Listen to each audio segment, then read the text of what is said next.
আম্মু, শীত করে। এই নে, একটা কম্বল নে। আম্মু, তাও শীত করে। নে, আরও একটা কম্বল নে। আম্মু, শীত কমছে না, আরও বেশি শীত করছে। ওরে বইলা দাও, ওই যে কম্বল চাইতেছে ওটা আরও 5 বছর পরে এনে দিব। 21টা বছর বউ ছাড়া শীত পার করে দিয়েছি, আরও নাকি 5 বছর অপেক্ষা করতে হবে। আব্বু মোর দুঃখটা বুঝলো না, মনটাই খারাপ করে দিল আমার আব্বু। ওরে শয়তান ছেলে, তাহলে বিয়ে করার জন্য পাগল হয়ে গেছিস? এই তোর লজ্জা নেই নিজের বিয়ের কথা নিজের মুখে বলতে? আমি কি নিজের মুখে বিয়ের কথা বলেছি নাকি? ঘুরিয়ে পেঁচিয়ে ঠিকই তো বললি। চুপচাপ এখন ঘুমিয়ে পড়, অনেক রাত হয়ে গেছে, সকালে তোর কলেজ আছে না? বলেই আব্বু চলে যায়। আমি 2টা কম্বল মুড়ি দিয়ে বউ ছাড়াই ঘুমানোর চেষ্টা করতে করতে ঘুমিয়ে পড়ি। পরের দিন কলেজে এসে 2টা ক্লাস করে গেটের মোড়ে দাঁড়িয়ে বন্ধুদের সাথে কথা বলতে থাকি। তোর চোখ দুটো গুল্লি, তোর ঠোঁট দুটো চুললি, কেন রে তুই বুকের মাঝে আজব তুফান তুললি। কথা শেষ করতেই দেখি আমাদের 1 ক্লাস সিনিয়র আনিশা আপু। কি বললে তুমি? সিনিয়র আপুকে এসব বলতে লজ্জা করে না তোমার? আমি আবার আপনাকে কখন কি বললাম? এইমাত্র কি বলছিলে তুমি? আর বখাটে ছেলেদের মতো এত বড় বড় চুল কেন রেখেছো? শুনুন সিনিয়র আপু, আমি আপনাকে দেখে কিছু বলিনি। আর চুল বড় রাখলে ছেলেরা খারাপ হয়ে যায় না, এগুলো নিউটন রবীন্দ্রনাথ হওয়ার লক্ষণ, বুঝেছেন? আসছে আমার সস্তা নিউটন আর রবীন্দ্রনাথ ঠাকুর। কলেজে এসে একদিনও তো ঠিকমতো ক্লাস করতে দেখি না। লেখাপড়া করলে কি নিউটন আর রবীন্দ্রনাথ ঠাকুর হতে পারবো? এখনো সময় আছে, ভালো হয়ে যাও, বাদর ছেলে একটা। আমার মতো আর একটা গুড বয় আপনি খুঁজলেও কোথাও পাবেন না, বুঝেছেন? তুই ভালো হলে শয়তানও ভালো। যা গিয়ে ক্লাস কর। ক্লাসের সময় রাস্তায় দাঁড়িয়ে মেয়েদের সাথে দেখা হচ্ছে। আমি যদি মেয়েদের দেখার জন্য এখানে এসে থাকি, আপনিও ছেলেদের দেখার জন্য এখানে এসেছেন। হুম, তোমাকে বলেছে ফাজিল একটা। বলেই হাসতে হাসতে চলে যায়। আমি মুসকি মুসকি হাসতে থাকি। আমার ক্রাশ আনিশা আপু, কিন্তু সিনিয়র বলে ভয়ে বলতে পারি না। আপু একটু সামনে গিয়ে আবার ফিরে আসে। আবার কি হলো? আমরা ফুচকা খেতে যাচ্ছি, যাবে আমাদের সাথে? আমি তো সেই লেভেলের খুশি। বলতে আনিশা আপু বলে আসতে ওনার বান্ধবীদের নিয়ে চলে আসি ফুচকার দোকানে। সবাই ফুচকা খাচ্ছে। শালার আমি একটা খেতে খেতে ওনারা সব সাফ করে দিচ্ছে। একটু পর ওনারা আসছে বলে আমাকে দাঁড়াতে বলে, কিন্তু অনেক সময় পার হয়ে যায়, ওনাদের কোনো খবর নেই। এদিকে দোকানদার মামা টাকার জন্য আমাকে বারবার তাড়া দিচ্ছে। ওরে সিনিয়র আপু, আমাকে এইভাবে ডেকে এনে বাস দেবার কোনো প্রয়োজন ছিল না। আমি ফুচকার বিল দিয়ে কলেজে চলে আসি। পুরো পকেট ফাঁকা করে দিয়ে গেল। আড়াল করে এতক্ষণ শাওনের কালো করে রাখা মুখ দেখে বান্ধবীরা মিলে মজা করছিলাম। শাওন চলে যেতেই আমরা চলে আসি। কলেজে এসে মাঠে বসে সবাই মিলে গল্প করছি, তখনই শাওন সেখানে আসে। আপু, আমাকে এভাবে বাস দেওয়াটার কোনো প্রয়োজন ছিল? বাস তোমাকে আবার কখন দিলাম আমি?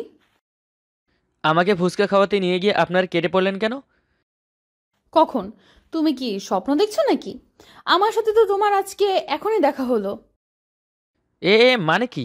একটু আগে আপনি কলেজের বাইরে আমাকে কত কিছু বলেছিলেন। কই, আমার তো মনে পড়ছে না। আমি বান্ধবীকে বলি এমন কিছু হয়েছে কিনা। সবাই না বলে। শাওন মাথায় হাত দিয়ে বোকার মতো আমার দিকে তাকিয়ে আছে। আচ্ছা, আপনার কি কোনো যমজ বোন আছে আপু? আমার পুরো গোষ্ঠীতে আমি একাই মেয়ে। শাওন মাথা চুলকাতে চুলকাতে চলে যায়। আমার বান্ধবীরা একসাথে হাসতে থাকে। বোকাটাকে নয় ছয় বুঝিয়ে দিলাম। মাথায় একটা কথাই ঘুরছে। আচ্ছা আপু, যা বললো তা কি সত্যি, নাকি উনি আমাকে বোকা বানানোর জন্য মিথ্যে বলছে? ভাবতে ভাবতে ক্লাসরুমে এসে যে বন্ধুর সাথে এতক্ষণ ছিলাম বাইরে, ওকে জিজ্ঞেস করি একটু আগে আনিশা আপুর সাথে বাইরে আমাদের কথা হয়েছিল কিনা। বন্ধু বলে হ্যাঁ। বুঝলাম আনিশা আপু আমাকে বোকা বানিয়েছে। 4 ক্লাসে চলে আসে। সকল ভাবনা শেষ হয়ে এক এক করে সবগুলো ক্লাস শেষ করে বাসায় চলে আসি। কলেজ থেকে এসেই তোকে কাজ করতে হবে না, সারাদিন কলেজ করে এসেছিস, এখন গিয়ে বস। আমার রান্না হয়ে গেছে। তাতে কি হয়েছে আম্মু? তুমি আমাদের জন্য সারা দিন কাজ করো, আর তোমার কাজে একটু হাত মেলাতে পারবো না? আমাকে দাও, এখন আমি করছি। তুই আমার কথা কিন্তু এখন শুনিস না, অনেক পচা হয়ে গেছিস তুই। আমি মুচকি হেসে আম্মুকে জড়িয়ে ধরি। আম্মুকে একটা চেয়ারে বসিয়ে দিয়ে বাকি রান্না আমি শেষ করি। এরপর আব্বু আসলে তিনজন একসাথে দুপুরের খাবার খেয়ে নেই। কিছু সময় আব্বু আম্মুর সাথে গল্প করে রুমে এসে শুয়ে পড়ি। কিরে, খাবার না খেয়ে রুমে শুয়ে আছিস কেন? খাবার ঠান্ডা হয়ে যাচ্ছে তো। একটু পর আসছি আম্মু, একটা কাজ করছি, শেষ করে যাচ্ছি। আব্বু বাসায় আসছিল নাকি? না, তোর আব্বুর নাকি কাজ একটু বেশি। আচ্ছা আমি যাই, আমার কাজ আছে, তুই তাড়াতাড়ি এসে খেয়ে নে, টেবিলে খাবার দেওয়া আছে। আমি আসছি বলতে আম্মু চলে যায়। আমি কিছু অ্যাসাইনমেন্টের কাজ করছিলাম, শেষ করে নিচে এসে খাবার খেয়ে সোফায় শুয়ে শুয়ে মোবাইলে গেমস খেলতে থাকি। সন্ধ্যার একটু আগে রুম থেকে উঠে ফ্রেশ হয়ে কফি করে ব্যালকনিতে এসে দোলনায় বসে বসে বাহিরের প্রকৃতি দেখছি আর কফি খাচ্ছি। হঠাৎ করে শাওনের কথা মনে পড়তেই ঠোঁটের কোণে মুচকি হাসি ফুটে ওঠে। তোমায় যদি হারিয়ে ফেলি, তাই তো এত ভয়, হৃদয় দিয়ে জড়িয়ে রাখি, মিথ্যে কথা নয়, অনুভবের আকাশ ফুলে একটু করে তুমি ছুলে, পৃথিবীটা যেন আমার স্বর্গ মনে হয়। এলাকার রাস্তার মোড়ে বসে বন্ধুরা আড্ডা দিচ্ছি, হঠাৎ করে আনিশা আপুর কথা মনে পড়ে যায়। খুব দেখতে ইচ্ছে করছে তাকে। বাইক নিয়ে চলে আসি তাদের বাসায়। আড়াল থেকেই তাকিয়ে দেখি আবু ব্যালকনিতে বসে আছে। নীল একটা চুড়িদার পরেছে, কি সুন্দর লাগছে আমার ক্রাশটাকে। পকেট থেকে মোবাইল বের করে কল করি। আমার নাম্বার দেখে আমি দেখলাম ওনার ঠোঁটে হাসি ফুটে উঠল। হ্যালো, এই সময় কল করলে যে, কিছু বলবে নাকি? না তেমন কিছু না, কথা বলতে ইচ্ছে হলো তাই কল করলাম। ডিস্টার্ব ফিল করলে বলুন, কেটে দেই। আমি কি একবার বলেছি তুমি আমাকে ডিস্টার্ব করছো? এত বেশি বোঝো কেন? বেশি বুঝি বলেই তো নিউটন হতে চাই। ওরে আমার নিউটন রে। আপনাকে নীল ড্রেসে কিন্তু অনেক সুন্দর লাগছে। তুমি কিভাবে জানলে আমি নীল ড্রেস পরছি? তুমি কি আমার আশেপাশে আছো নাকি? আমি আপনার আশেপাশে কি করে থাকবো? আমি তো আমার এলাকায়। মিথ্যে বলবে না, সত্যি করে বলো তুমি কোথায়। আপনার বাম দিকে তাকান। আমি শাওনের কথায় সেই দিকে তাকিয়ে দেখি শাওন আমার দিকে তাকিয়ে আছে। তুমি এখানে কেন? আমার জন্য এসেছো? আপনাকে দেখতে খুব ইচ্ছে করছিল, তাই চলে আসলাম। আমাকে কেন দেখতে ইচ্ছে করছে? আমি কে হই তোমার? সেটা তো জানি না, তবে আপনাকে দেখলে শুধু দেখতে ইচ্ছে করে। সেই দেখার তো অবশ্যই কোনো কারণ আছে। সেই কারণটা কি শুনি? বলে রাগ করবেন না তো? না, রাগ করব না। বলো কি এমন কারণ যে তুমি শুধু আমাকেই দেখতে চাও? I think I am in love. You love me? কবে থেকে তোমার এমন মনে হলো? নিচে আসবেন যদি সমস্যা না হয়। নিচে আব্বু আম্মু আছে, এই সন্ধ্যার সময় বাইরে যেতে দিবে না। তাহলে আমি আসছি। আমার ব্যালকনির সাথেই একটা বড় গাছ আছে। শাওন সেই গাছ দিয়ে আমার ব্যালকনিতে চলে আসে। পরে হাত পা ভাঙার ইচ্ছে হয়েছে নাকি? ভাঙবে না। আচ্ছা আজ আপনাকে কিছু কথা বলবো। দেখুন, আপনাকে যে কেউ প্রপোজ করতে পারে। আপনি তাকে ভালো না লাগলে না বলে দিতে পারেন, কিন্তু প্লিজ চড়থাপ্পড় দিয়েন না। আমি শাওনের কথা শুনে হাসতে থাকি। শাওন আমার ফুল গাছ থেকে একটা ফুল ছিঁড়ে আমার দিকে এগিয়ে দিয়ে বলে, সরি তোমাকে তোমার ফুল দেওয়ার জন্য। যদি কোনো লেখক হতাম তাহলে হয়তো ছন্দের ভাষায় বলতে পারতাম আমার ভালোবাসার কথা, অথবা যদি শিল্পী হতাম তাহলে গানের সুরে বলতাম। আমি লেখক বা শিল্পী নই, তাই আমার মনের থেকেই বলছি। আমি প্রথম যেদিন তোমাকে দেখি সেদিন থেকেই তুমি আমার মনের আয়না জুড়ে আছো। আমার মনটা শুধু তোমার মাঝেই পড়ে থাকে, কেন তা জানি না। ঘুমিয়ে গেলেও ঘুমের চোখে তোমাকেই দেখি। আই লাভ ইউ সিনিয়র আপু, থুকু সিনিয়র গার্লফ্রেন্ড যদি হও আর কি। এই সব কিছু তোমার আবেগ শাওন। আবেগ কেটে গেলে সব ভুলে যাবে। মন ভাঙার কষ্ট অনেক শুনেছি, আমি সেই কষ্ট পেতে চাই না। তুমি অনেক ভালো একটা ছেলে, কিন্তু তোমার এই সম্পর্ক কখনো হবার নয়। আবেগ দিয়ে জীবন চলে না সেটা আমি জানি, আর আমার ভালোবাসা কোনো আবেগ নয়। আমি সত্যি তোমাকে ভালোবাসি। হ্যাঁ, তুমি না চাইলে আমি কিছু বলবো না। তুমি আমাকে ভালোবাসবে কিনা সেটা সম্পূর্ণ তোমার ইচ্ছে। সো এবার আমার লাভ ইউ এর অ্যান্সার দাও। কিন্তু শাওন, আমি তোমার বড়। তোমার পরিবার, এই সমাজ কখনো আমাদের সম্পর্ক মানবে না। আমার বাসায় আমি কথা বলবো, আর আমি তো এই সমাজকেই মানি না। শুধু এতটুকু জানি, আই লাভ ইউ। যদি কখনো আমার হাত ছেড়ে একা করে চলে যাও? তোমাকে ছেড়ে কোথাও যাবার রাস্তা নেই। আমি কিছু না বলেই শাওনকে জড়িয়ে ধরি। শাওন আমাকে জড়িয়ে ধরে আমিও সেই থেকে শাওনকে মনে মনে একতরফা ভালোবেসে গেছি।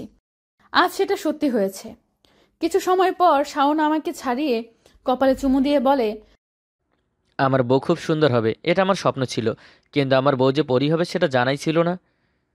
আমি মোটেও পড়ি নই। পরীর থেকে অনেক সুন্দর তুমি। আর হ্যাঁ, এই শীতেই তোমাকে চাই বউ করে।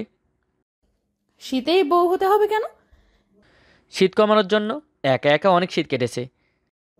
এত তাড়াতাড়ি কিছু করতে হবে না, আগে লেখাপড়া শেষ করো, আমি তোমার আছি, থাকবো। শাওন কিছু বলার আগেই ওর মোবাইল বেজে ওঠে, স্ক্রিনে আম্মু লেখা। আম্মু বলো। আমি তো রাব্বু, কোথায় তুই? রাত হয়ে যাচ্ছে, পড়তে বসতে হবে না? আমি এলাকায় আছি আম্মু, এখনই আসছি। তাড়াতাড়ি আয় বাসায়। শ্বশুর আব্বুকে মিথ্যা কেন বললে? সত্যিটা বলার সময় হলেই সবার সামনে বলবো। আমি এখন আসি, আব্বু নয়তো পরে বকবে। ঠিক আছে, সাবধানে যেও, রাতে কল করব আমি। আমি ঠিক আছে বলে আবার সেই গাছ বেয়ে নিচে নেমে আসি।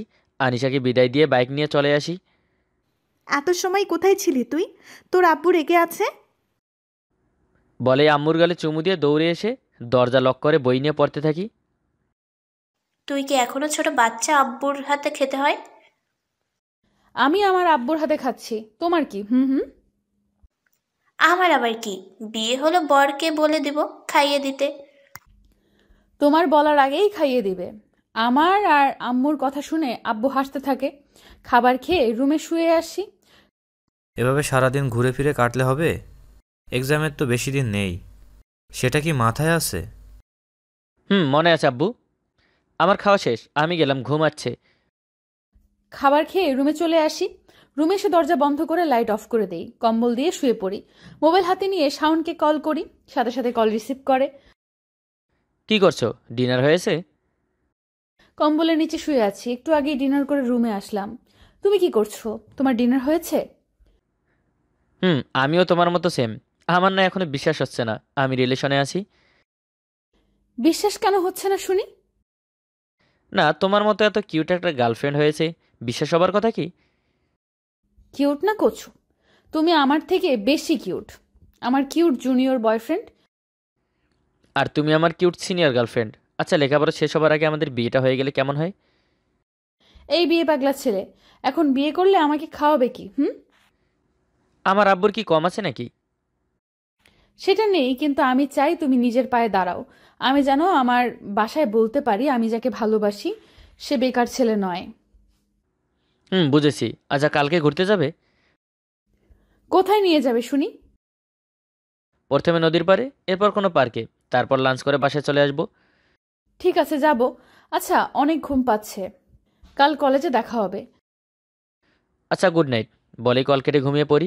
পরের দিন সকালে ঘুম থেকে উঠে ফ্রেশ হয়ে নাস্তা করে চলে আসি কলেজে। আনিশা আসলে ওকে নিয়ে রিক্সা করে চলে আসি নদীর পাড়ে। আমাদের মতো অনেকেই ঘুরতে এসেছে। দুজনে নদীর পানিতে নেমে হাঁটছি। প্যান্ট হাঁটু নিচে একটু হোল্ড করে রেখেছি। আনিকা কিছুটা ওপরে ওর ড্রেস তুলে রেখেছে। নদীর ঢেউগুলো মাঝে মাঝেই তীরে এসে আছড়ে পড়ছে আর আমাদের ভিজিয়ে দিয়ে যাচ্ছে। কিছু সময় পর তীরে উঠে দাঁড়াই। শাওন বালুতে বড় হয়ে লাভ আঁকে, ভেতরে আমার আর ওর নাম লিখে, নিচে ছোট্ট করে লেখে সায়নী। এই সায়নীটা আবার কি আমাদের মাঝে? তোমার আর আমার বিয়ের পর আমাদের মেয়ে হবে, তার নাম লিখে রাখলাম। এখনো বিয়েই হয়নি আর তুমি মেয়ের নামও ঠিক করে ফেলেছো? আচ্ছা, যদি ছেলে হয় তাহলে? ওহো, আমাদের মেয়েই হবে। আর আগে ভাবনায় এখন ভাবলে ক্ষতি কি? যে ভাবনায় খুশি মিশে থাকে তাকে আগে থেকেই মনের মাঝে এঁকে রাখতে হয়। আমার জিনিয়র বয়ফ্রেন্ডটা তো দেখছি অনেক রোমান্টিক। বিয়েটা শুধু হতে দাও, তারপর সারাক্ষণ মশার মতো। মশা কি কিস করে নাকি? মশা তো কামড় দিয়ে রক্ত খায়। তুমি কি আমাকে কামড় দিবে নাকি? মাঝে মাঝে দিতেও পারি। তবে রে শয়তান, দাঁড়াও তুমি। বলেই আমি শাওনকে ধরতে গেলে শাওন দৌড়াতে থাকে, আমিও শাওনের পেছনে পেছনে দৌড়াতে থাকি। কিছু সময় পর দুজনেই হাঁপিয়ে যাই।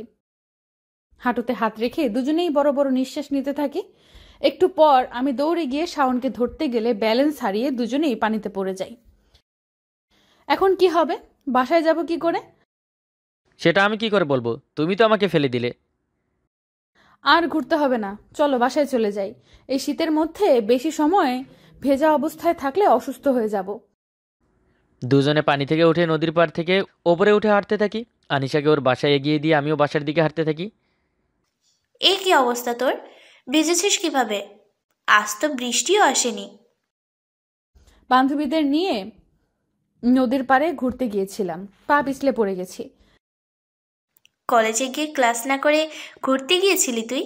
বেশ হয়েছে, তাড়াতাড়ি গিয়ে চেঞ্জ করে নে, নয়তো অসুস্থ হয়ে যাবি। আমি ঠিক আছে বলে রুমে চলে এসে চেঞ্জ করে কম্বলের নিচে শুয়ে কাঁপতে থাকি। ওরে বাবারে, কি শীত! কলেজে গেলি ক্লাস করার জন্য, আর আসলি গোসল করে? কোন মেয়ের সাথে ভিজে এসেছিস? হুম? মেয়ে মানে? তো তো তুমি কি বলছো আম্মু? আমি তো বন্ধুদের সাথে ঘুরতে গিয়েছিলাম, সবাই মিলে টেনে নদীতে নামিয়েছে। আমিও আমার আব্বুকে এই কথাই বলতাম। তোর আম্মুকে নিয়ে ঘুরতে গিয়ে বাসায় আসতে লেট হলে বন্ধুদের নাম বলতাম, তাই আমাকে এসব বলে লাভ হবে না। সত্যিটা বলতো আমাদের। একদম তোমার মতোই হয়েছে তোমার ছেলে। মেয়ের নাম কি রে? ওর নাম আনিশা, আমার 1 ইয়ার সিনিয়র। বাহ, ছেলে আমার সিনিয়র গার্লফ্রেন্ড জুটিয়েছে। কোনো জুনিয়র কোনো মেয়ে ছিল না তোর জন্য? তুমি তো আম্মুকে ভালোবেসে বিয়ে করেছো আব্বু। তুমি বলো, কাকে কখনো ভালোবেসে ফেললে সেটা কি করে জুনিয়র সিনিয়র দেখে হয়? আম্মুরও নিশ্চয়ই অনেক বান্ধবী ছিল, কিন্তু তুমি তাদের রেখে আম্মুকে কেন পছন্দ করলে? সব কথা আগে থেকেই রেডি করে রেখেছ। আচ্ছা, এখন গিয়ে চেঞ্জ করে নে, আর লেখাপড়া শেষ হোক, তারপর দেখা যাবে কি করা যায়। একদিন মেয়েটাকে বাসায় নিয়ে আয় না, আমরাও দেখি তোর পছন্দ কেমন। সময় করে ঠিক নিয়ে আসবো আম্মু। আমার খুব শীত করছে, আমি গিয়ে চেঞ্জ করে নিই বলে আম্মু রুমে এসে চেঞ্জ করে নিই। রাতে প্রায় 11টা। রুম থেকে বের হয়ে আশেপাশে তাকিয়ে দেখি আব্বু আম্মু আছে কিনা। কাউকে না দেখে ধীরে ধীরে নিচে এসে একবার ওপরে তাকিয়ে দেখি কেউ নেই। কাউকে না দেখে খুব সাবধানে দরজা খুলে বাসা থেকে বের হয়ে সাইকেল নিয়ে চলে আসি আনিশাদের বাসায়। 3তলা বিল্ডিংয়ের ছাদে কি করে যাব তাই ভাবছি। খুব সাবধানে বাসার দেয়াল টপকে ভিতরে চলে আসি। কাউকে আশেপাশে না দেখে বুকে একটা ফু দিয়ে বাসার পাইপ বেয়ে উঠতে থাকি। অনেক কষ্টের পর ছাদে আসতে সক্ষম হই। পকেট থেকে মোবাইল বের করে আনিশাকে কল করি। এই এই তোমার কল করার সময় হলো? সেই কখন থেকে অপেক্ষা করছি, আর আমাকে কল করতে নিষেধ করলে কেন? তোমার বাসার ছাদে আসো, অপেক্ষা করছি আমি। মানে কি? তুমি এত রাতে এই শীতের মধ্যে ছাদে কেন, আর ছাদে গেলে কিভাবে? পাইপ বেয়ে উঠেছি, এখন আসবে নাকি মোবাইলে পুলিশের মতো জোর করতে থাকবো? আমি কল কেটে রুম থেকে বের হয়ে আশেপাশে তাকিয়ে চলে আসি ছাদে। এসে দেখি শাওন দাঁড়িয়ে আছে। ওর কাছে গিয়ে বলি, তুমি কি পাগল নাকি? যদি কিছু হয়ে যেত? কে বলেছে এত কষ্ট করে ছাদে ওঠার জন্য? তোমাকে দেখেছি না, সব কষ্ট চলে গেছে। এই চাঁদ মুখটা দেখার জন্য হাজারো কষ্ট করতে পারবো। পাগল একটা! বলেই আমি শাওনকে জড়িয়ে ধরি। এরপর শাওন আমাকে দোলনায় বসিয়ে দিয়ে ওর নিচে বসে পড়ে আমার মুখোমুখি হয়ে। তুমি নিচে বসলে কেন? এখানে এসে বসো। বসো না একটু, তোমাকে দু চোখ ভরে দেখি একটু। সেটা তো পাশে বসেও দেখতে পারো। এখানে বসে দেখি তোমার পেছনের চাঁদটা বেশি সুন্দর নাকি আকাশের চাঁদের চাইতে আমার চাঁদটা বেশি সুন্দর? আকাশের চাঁদ সবসময় সুন্দর হয়। আকাশে যখন মেঘেরা এসে ভিড় করে তখন ওই চাঁদ আড়ালে হারিয়ে যায়, কিন্তু আমার চাঁদ 12 মাসই জ্যোৎস্না দেয়। তবুও আকাশের চাঁদই সবচেয়ে বেশি সুন্দর হয়। একদমই না, আমার চোখে দেখো, আমার চাঁদ পৃথিবীর সবচেয়ে বেশি সুন্দর। আমি শাওনের কথা শুনে লজ্জা পেয়ে মাথা নিচু করে মুচকি হাসি। শাওন আমার কাছে এসে নিচে বসে আমার কোলে ওর মাথা রাখে। আমি ওর চুলে হাত বুলিয়ে দিতে থাকি। শাওন আমার কোমর জড়িয়ে ধরে বসে থাকে। কি হয়েছে তোমার? খুব ভয় করে, তুমি আমার জীবনে আসার পর থেকে তোমাকে হারানোর ভয়ে বুকের ভেতরটা সবসময় হাহাকার করে। আমি কখনো তোমার থেকে হারিয়ে যাব না। সারা জীবন তোমার হয়ে তোমার পাশেই থাকবো। আমি আনিশার কোমর আরও শক্ত করে জড়িয়ে ধরে বসে থাকি। দুজনে দুজনের মাঝে এতটাই ডুবে গেছি, রাত পার হয়ে গেছে বুঝতেই পারিনি। ফজরে আজান কানে ভেসে আসতেই দুজনের হুঁশ ফিরে। সকাল হয়ে গেছে, কখন বুঝতেই পারিনি। ভালোবাসার সময়টা এত তাড়াতাড়ি কেন যায়? এই তুমি যাও, একটু পর আব্বু আম্মু উঠে যাবে। যাচ্ছি, একটা দিয়ে দাও প্লিজ। আমি শাওনের গলা জড়িয়ে ধরে ওর ঠোঁটের দিকে এগিয়ে দিয়ে গালে কিস করে দেই। শাওন হাসতে থাকে, আমিও হেসে দেই। শাওন আমার কপালে কিস করে। এরপর আমি রুমে এসে অজু করে নামাজ পড়ে শুয়ে পড়ি। এইভাবেই কেটে যায় 3টা বছর। শাওন আজকে ওর আব্বু আম্মুকে নিয়ে আমার বাসায় আসবে। আমি বাসায় আব্বু আম্মুকে বলেছি। বিকেলে আব্বু আম্মুকে নিয়ে চলে আসে আনিশাদের বাসায়। কলিং বেল দিতে আনিশা এসে দরজা খুলে দেয়। আব্বু আম্মুকে সালাম করে এরপর ভেতরে এসে বসি। আনিকা, তুই কেমন আছিস? তুই অনামিকা তুই? আমি ভালো আছি, তুই কেমন আছিস? ভালো আছি। তোকে কত জায়গায় খুঁজেছি আমি জানিস? তুই তো হারিয়েই গেছিস। আমিও তোকে কত খুঁজেছি। আমি, আব্বু, আনিশা ওর আব্বু অবাক হয়ে তাকিয়ে আছি। ওনারা নিজেদের মতো কথা বলেই যাচ্ছে, একে অপরকে জড়িয়ে ধরে কান্না করে দিয়েছে। আচ্ছা, কি চলছে আমরাও একটু জানি, বল আমাদের। তোমাকে বলেছিলাম না আমার কলেজ লাইফে একটা বেস্ট ফ্রেন্ড ছিল অনামিকা। ওই সেই অনামিকা। অনামিকা আমার হাজব্যান্ড আর আমার ছেলে শাওন। তাহলে আনিশা শাওনকেই ভালোবাসে? তোমাদের দুজনকে কি বলে ধন্যবাদ দিব জানি না। তোমাদের জন্যই আবার আজকে আমরা এক হলাম। আমার হারিয়ে যাওয়া বান্ধবীকে আবার ফিরে পেলাম। তাহলে তো হয়েই গেল। এখন দুই বান্ধবী বিয়ান হয়ে যাও। আর আনিশা মামুনিকে আমার তো খুবই পছন্দ। আমাদেরও কোনো আপত্তি নেই দুলা ভাই।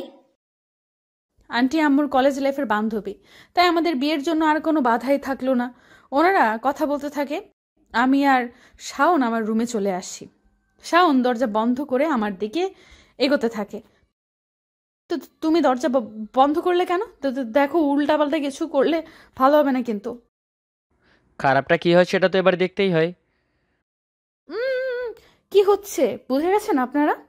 যদি বুঝে যান তাহলে চোখ বোঝান, চোখ বন্ধ করেন। আর নাই গো, দেহে একটু লজ্জা শরম নাই গা। আজকের জন্য আসছি, সবাই ভালো থাকুন। আল্লাহ হাফেজ।